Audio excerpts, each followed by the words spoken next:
You ask Tiger to solve. This deals with linear equations with one unknown. The final result is a equals 6/5. Let's solve it step by step. Group all constants on the right side of the equation. Add 36 to both sides. Group like terms. Simplify the arithmetic.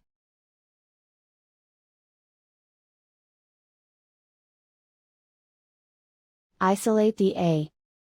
Divide both sides by 30. Simplify the fraction.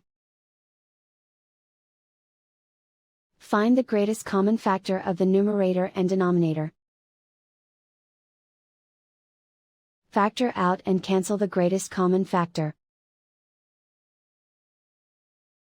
And so the final result is a equals 6/5.